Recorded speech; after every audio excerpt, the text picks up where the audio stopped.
Iran ইসরায়েলের যে যুদ্ধ পরিস্থিতি তারও তীব্র আকার নিচ্ছে। এবার সেই যুদ্ধে সরাসরি আমেরিকার এন্ট্রি। মধ্যপ্রাচ্যের যুদ্ধে সরাসরি জড়িয়ে পড়ল আমেরিকা। ইরানের 3 পরমাণু কেন্দ্রে হামলা চালিয়েছে আমেরিকা। ইরানের পারমাণবিক কেন্দ্রে এয়ার স্ট্রাইক। আমেরিকার সেনার B-2 বোমারু বিমান হামলা চালিয়েছে ইরানের 3টি পারমাণবিক কেন্দ্রে। ফোর্দোতে 6টি বাংকার বাস্টার ফেলা হয়েছে। বোমা হামলা চালানো হয়েছে নাতানাজ ও ইস্পাহানে। আমেরিকার সেনাকে ইতিমধ্যে অভিনন্দন জানিয়েছেন ট্রাম্প। ইরান এবার যুদ্ধ শেষ করতে বাধ্য, এটাই ট্রাম্পের তরফে বলা হয়েছে। এবং কিছুক্ষণ আগে যে বক্তব্য ট্রাম্পের আমরা তুলে ধরেছিলাম আপনাদের সামনে, সেখানেও তিনি বলেছেন যে আমি চেষ্টা করেছিলাম যাতে যুদ্ধ না হয়, কিন্তু হামলা করতে হলো। এবার শান্তির সময়, একেবারে এই বার্তা দিয়েছেন তিনি। তবে আমাদের প্রতিনিধি বিজেন্দ্র সিংহ এই মুহূর্তে আমাদের সঙ্গে টেলিফোন লাইনে রয়েছেন। বিজেন্দ্র, দেখো দেবস্মিতা, যে নতুনকে অ্যাড্রেস করেছেন ডোনাল্ড ট্রাম্প, সেটাতে স্পষ্টই বার্তা রয়েছে তারা কেন এই 3টি নিউক্লিয়ার সেন্টারগুলোকে অ্যাটাক করলো সেটার কারণ তিনি বলেছেন। এবং তার সঙ্গে সঙ্গে ভবিষ্যতে কি চাইছে আমেরিকা সেটাও তিনি জানিয়েছেন। কেন কি ইরান এবং ইসরায়েলের যুদ্ধ গত 10 দিন ধরে চলছে, সেখানে বড় মাপের কোনো ক্ষতি যেহেতু নিউক্লিয়ার প্লান্টগুলোকে করতে পারছিল না ইসরায়েল, যেহেতু ফর্দো হোক বা নাতানজ হোক বা আরো যে একটা পরমাণু কেন্দ্র রয়েছে, সেখানে এরম প্রোটেকশন ছিল বাংকারের মধ্যে বা টানেলের মধ্যে কাজ হচ্ছিল, সেখানে এরম বম ছিল না ইসরায়েলের কাছে সেটাকে তারা অ্যাটাক করতে পারবে, বিশেষ করে ফর্দোকে। এবং সেখানে ডোনাল্ড ট্রাম্পও বলেছিলেন যে সেই অস্ত্রগুলো আমেরিকার কাছে রয়েছে, সেই জাহাজগুলো আমেরিকার কাছে রয়েছে, ফাইটার জেট, যেটা তারা ইউজ করতে পারেন। কিন্তু তিনি সময় চাইছিলেন, তিনি মনে করছিলেন কি কোনো একটা রাস্তা বেরোবে। তিনি লাস্ট ওয়ার্নিং দিয়েছিলেন ইরানকে কি তারা পুরোপুরি নিউক্লিয়ার প্রোগ্রামটাকে সারেন্ডার করুক, সেটাকে বন্ধ করুক। কিন্তু ইরানের তরফ থেকে পাল্টা হুঁশিয়ারি দেওয়া হয়েছিল কি কোনো শর্তই তারা মানবেন না, এবং তাদের যে নিউক্লিয়ার এনরিচমেন্ট প্লান্টগুলো রয়েছে সেটা পিসফুল পারপাসের জন্য যে রয়েছে, সেটা কোনো বোমা বানানোর জন্য নয়। কিন্তু আইএইএ যে রিপোর্ট এসেছিল সেটা তো দেখা যাচ্ছিল যে যেভাবে মিলিটারি গ্রেডে এনরিচমেন্ট করছে ইউরেনিয়ামকে ইরান, সেক্ষেত্রে কয়েক সপ্তাহ বা কয়েক মাসের মধ্যে তারা নিউক্লিয়ার বোমা বানানোর মতন ইউরেনিয়াম এনরিচ করে নেবে। এবং তারপরেই কিন্তু স্পষ্ট হয়ে গেছিল, আমেরিকা স্পষ্ট করে দিয়েছিল যে তারা কিন্তু এই 3টে সেন্টারকে বন্ধ করার জন্য যা স্টেপস নেওয়ার তারা নেবেন। 2 সপ্তাহের মধ্যে সিদ্ধান্ত নেবেন 2 দিন আগে জানিয়েছিলেন ডোনাল্ড ট্রাম্প, কিন্তু 2 দিনের মধ্যে আমরা দেখলাম তিনি সিদ্ধান্ত নিয়েছেন। এবং যেই বম্বারগুলো আমেরিকা থেকে রওনা দিয়েছিল তারা এই 3টে সেন্টারকে পুরোপুরি ধ্বংস করে দিয়েছে। এবং এরপরে আমরা দেখছি যেটা ডোনাল্ড ট্রাম্প নেশনকে অ্যাড্রেস করলেন, আমেরিকান নাগরিকদেরকে অ্যাড্রেস করলেন, সেটাতে তিনি তার যে বক্তব্য ছিল তাদের অবজেক্টিভ ছিল এই 3টি যে নিউক্লিয়ার সাইটগুলো রয়েছে সেটাকে ধ্বংস করা, এবং সেটাতে তারা সফল হয়েছেন। পুরোপুরি ধ্বংস করে দেওয়া হয়েছে এই 3টি যে ইউরেনিয়াম এনরিচমেন্ট প্ল্যান্ট ছিল বা নিউক্লিয়ার বম বানানোর জন্য যে প্ল্যান্টগুলো ছিল সেটাকে। তার সঙ্গে সঙ্গে তিনি এটাও বলেন কি ইরান হলো এক নম্বর দেশ যারা টেররকে সাপোর্ট করে এবং তাদেরকে এনকারেজ করে। একেবারে বিজেন্দ্র, তুমি আমাদের সঙ্গে থাকো। এই জায়গা থেকে একেবারে ট্রাম্পের বক্তব্য আমরা আপনাদের সামনে তুলে ধরবো, যেখানে তিনি বলছেন যে আমেরিকার সেনা দারুণ কাজ করেছে, বড় হামলা চালিয়েছে। শুনুন। Thank you very much. A short time ago, the U.S. military carried out massive precision strikes on the 3 key nuclear facilities in the Iranian regime: Fordo, Natanz, and Esfahan. Everybody heard those names for years as they built this horribly destructive enterprise. Our objective was the destruction of Iran's nuclear enrichment capacity and a stop to the nuclear threat posed by the world's #1 state sponsor of terror. Tonight I can report to the world that the strikes were a spectacular military success. Iran's key nuclear enrichment facilities have been completely and totally obliterated. Iran, the bully of the Middle East, must now make peace. If they do not, future attacks will be far greater and a lot easier. For 40 years, Iran has been saying death to America, death to Israel. They have been killing our people, blowing off their arms, blowing off their legs with roadside bombs. That was their specialty. We lost over 1,000 people, and hundreds of thousands throughout the Middle East and around the world have died as a direct result of their hate. In particular, so many were killed by their general, Qasem Soleimani. I decided a long time ago that I would not let this happen. It will not continue. I want to thank and congratulate Prime Minister Bibi Netanyahu. We worked as a team like perhaps no team has ever worked before. and we've gone a long way to erasing this horrible threat to Israel. I want to thank the Israeli military for the wonderful job they've done. And most importantly, I want to congratulate the great American patriots who flew those magnificent machines tonight, and all of the United States military on an operation the likes of which the world has not seen in many, many decades. Hopefully, we will no longer need their services in this capacity. I hope that's so. I also want to congratulate the chairman of the Joint Chiefs of Staff, General Dan Raisin-Kane, spectacular general, and all of the brilliant military minds involved in this attack. With all of that being said, this cannot continue. There will be either peace or there will be tragedy for Iran far greater than we have witnessed over the last 8 days. Remember, there are many targets left. Tonight's was the most difficult of them all, by far, and perhaps the most lethal. But if peace does not come quickly, we will go after those other targets with precision, speed, and skill. Most of them can be taken out in a matter of minutes. There's no military in the world that could have done what we did tonight, not even close. There has never been a military that could do what took place just a little while ago. Tomorrow, General Kane, Secretary of Defense, Pete Hegseth will have a press conference at 8 a.m. at the Pentagon. And I want to just thank everybody, and in particular, God. I want to just say we love you, God, and we love our great military. Protect them. God bless the Middle East. God bless Israel. And God bless America. Thank you very much. Thank you. আর এই বক্তব্য সামনে আসার আগে social মিডিয়ার মাধ্যমে Trump আগেই বার্তা দিয়েছিলেন যে অপারেশনের পরে সমস্ত মার্কিন বিমান আপাতত ইরানের আকাশ সীমার বাইরে রয়েছে। অন্য কোনো দেশের সেনাবাহিনী এখনো পর্যন্ত এই ধরনের অভিযান চালাতে পারেনি, এবং সোশ্যাল মিডিয়ায় তিনি যে বার্তাটা দিয়েছেন যে এখন শান্তির সময় এসেছে।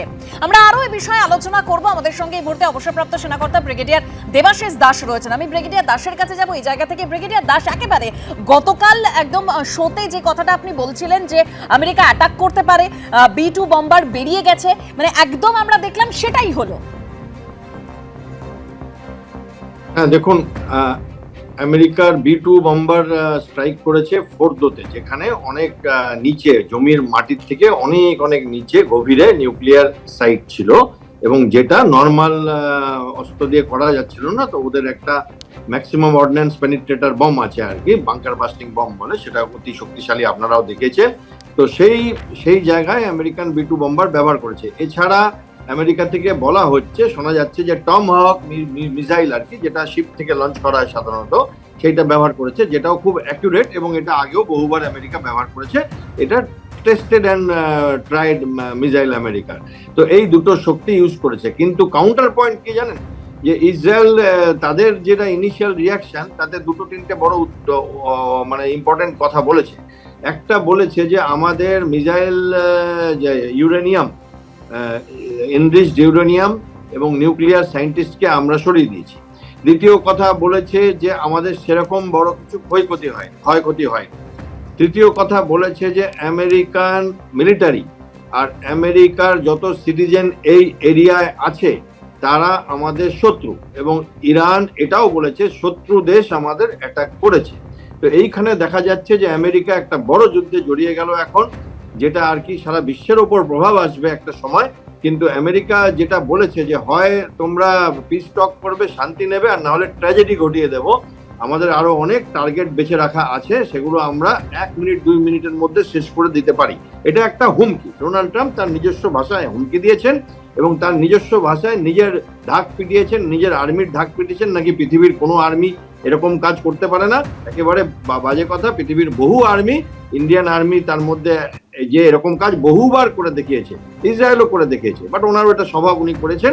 বাট যেটা ওভারঅল যেটা আমি দেখছি, যে উনি বলেছেন যে 40 বছর ধরে তোমরা ডেথ টু আমেরিকা বলে গেছো, ডেথ টু ইসরায়েলের সাথে আর সহ্য করা যাচ্ছিল না। এবং এই যে আমেরিকা কাসিম সুলেমানিকে মেরেছিল, তারপরে ওরা আমেরিকান বেস অ্যাটাক করেছিল। আমার এখন মনে হয় আমেরিকান বেসগুলোকে অ্যাটাক হতে পারে, ইমিডিয়েট নাও হতে পারে। নেক্সট 72 আওয়ার্স বলবে রাশিয়া কি করছে, চায়না কি করছে। তাদের রিয়াকশনটা কি হবে সেটার উপরে অনেক কিছু ডিভাইড হবে। দ্বিতীয় কথা, একটা মুসলিম বিশ্ব যেটা আছে তাদের রিয়াকশনটাও দেখতে হবে, কারণ এইটা তো একেবারে একটা দেখা যাচ্ছে যে সংঘাত এমন জায়গায় চলে গেল যেখানে দুটো দেশ না, এখন সামগ্রিক বিশ্ব এটার মধ্যে আস্তে আস্তে জড়িয়ে যায়। একেবারে ব্রিগেডিয়ার দাস, একটা বিষয় যে ইরানের সরকারি প্রচার মাধ্যমে মানে ট্রাম্পকে পাল্টা হুঁশিয়ারি যে আপনি শুরু করলেন, শেষটা আমরা করব, এই অঞ্চলে আমেরিকার প্রত্যেক নাগরিক ও সেনা এখন টার্গেট, তাহলে এবার ইরানের জায়গাটা কি হতে পারে? হ্যাঁ, আমি আপনাকে বলতে চাই যে ইরানকে আন্ডার এস্টিমেট করবেন না। ইরান কিন্তু জাস্ট একটা ছোট্ট দেশ না, ইরান একটা সভ্যতা। এবং ইরানের এটা মনে করবেন না যে 20 দাঁত ভেঙে গেছে এবং সবকিছু শেষ হয়ে গেছে। কেন বলছি? ইরানের সামরিক শক্তি অনেকটা কমে গেছে এখন এই হামলাগুলোর পরে, লিডারশিপ অনেকটা কমে গেছে। কিন্তু আপনি যদি তাকিয়ে দেখেন, ইরানের যারা আমাদের প্রক্সি বলি, হুতি, হিজবুল্লাহ, হামাস, এরা সারা পৃথিবীতে আছে। এমন ভাববেন না যে খালি লেবাননে আর সিরিয়াতে আর প্যালেস্টাইনে আর ইয়েমেনে আছে, না, এদের রিপ্রেজেন্টেটিভরা সারা পৃথিবীতে আছে। এবং Ayatollah Khomeini I take my words back, Ali Khamenei, যিনি এখনকার সুপ্রিম লিডার আর কি, তিনি গত পরশু 3 জন সাকসেসর ওনার উত্তরসূরি নমিনেট করেছেন। কারণ ওনার এক তো বয়স হয়ে গেছে, প্লাস উনি আশা করছেন বা ভয় পাচ্ছেন যে ওনার উপর একটা অ্যাটাক হতে পারে, যাতে এইটা কন্টিনিউজ হয়, এটা কন্টিনিউ করে এই যুদ্ধটা, তার জন্য উনি নমিনেট করেছেন।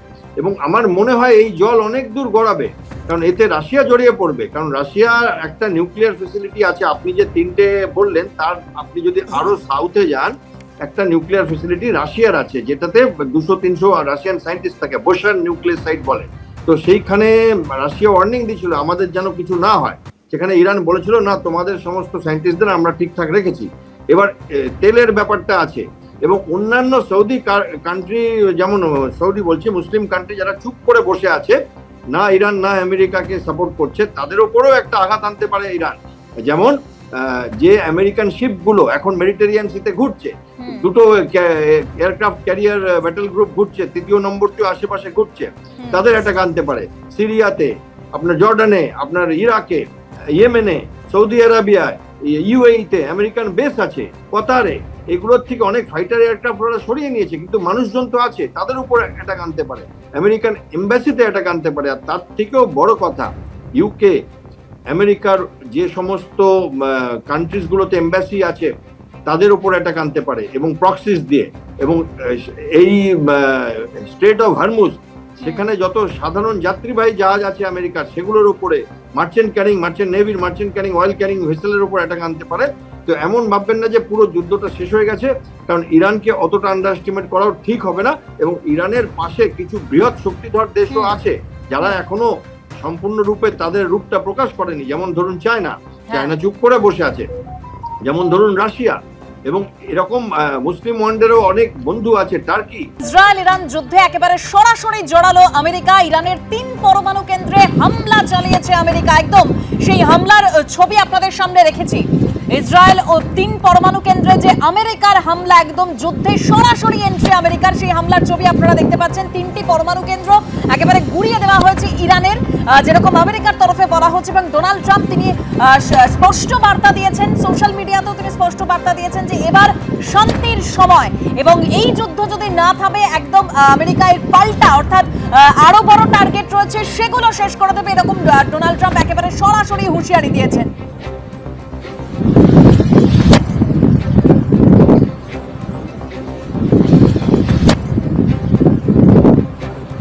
আর এরপরই ফোনে কথা বলেছেন ইসরায়েলের প্রধানমন্ত্রী বেঞ্জামিন নেতানিয়াহু ডোনাল্ড ট্রাম্পের সঙ্গে, শুনুন।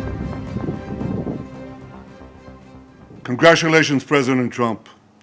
Your bold decision to target Iran's nuclear facilities with the awesome and righteous might of the United States will change history.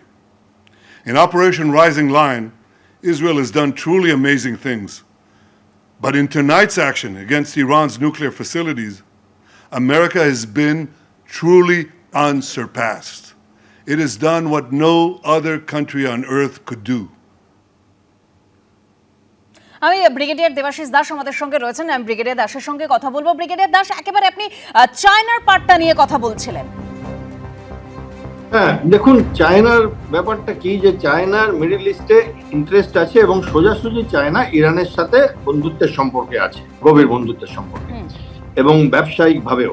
এবং সেখানে চায়না একদিক দিয়ে যেমন বিরক্ত হচ্ছে যে তাদের ট্রেড এবং অন্যান্য জিনিস একটু প্রতিহত হবে, তেমনি চায়না কিন্তু একটা অদ্ভুত ভাবে একটু আনন্দ পাচ্ছে। তার কারণ আমেরিকা যদি একটা যুদ্ধে জড়িয়ে যায়, যে যুদ্ধে আখিরের লাভটা তো চায়নার হবে, কারণ যা শত্রু পরে পরে যেটা আমরা বলি, সেই রকম ভাবে আমেরিকার সঙ্গে যত এনগেজমেন্ট হবে বা ওয়েস্টার্ন ওয়ার্ল্ডের সাথে যত এনগেজমেন্ট হবে অন্য কারো, চায়না এটার থেকে ফায়দা উঠাবে। আরেকটা কথা আছে, যেটা হচ্ছে চায়না কিন্তু গত কয়েকদিন মিডিয়ার নজর ওই দিকটায় নেই।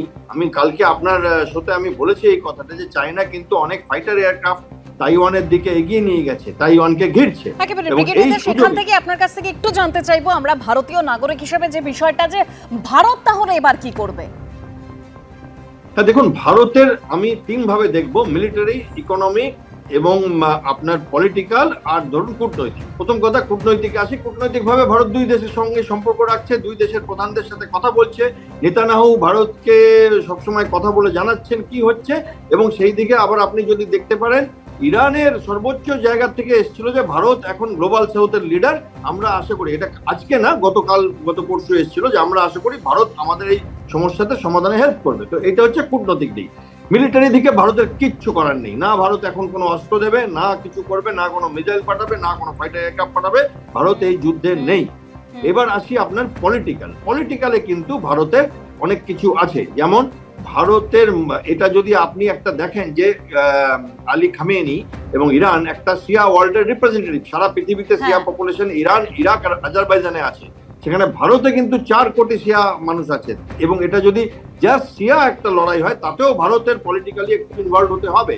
আর যদি এন্টায়ার মুসলিম লড়াই হয়, মুসলিম ভার্সেস মানে অন্যান্য দেশ, তাহলেও ভারতকে ইনভলভ হতে হবে পলিটিক্যালি। এবং অলরেডি ভারতের অপোজিশন লিডাররা এই নিয়ে কথাবার্তা বলতে শুরু করেছে রাজনৈতিক ভাবে। এবার আসি ইকোনমিক ভাবে হয়তো যদি স্ট্রেট অফ হরমুজ আটকে যায়, তাহলে তেলের দাম বাড়বে। কিন্তু ভারতের যারা আছেন আমাদের দেশের শাসনে, তারা আশ্বস্ত করেছেন যে তেলের দাম আমরা বাড়তে দেব না। মানে ভারতের কাছে এখন একটা ব্যালেন্সের জায়গা অবশ্যই, এবং সবথেকে একটা বড় চ্যালেঞ্জও বটে। অনেক ধন্যবাদ ব্রিগেডিয়ার দাস আমাদের সঙ্গে কথা বলার জন্য।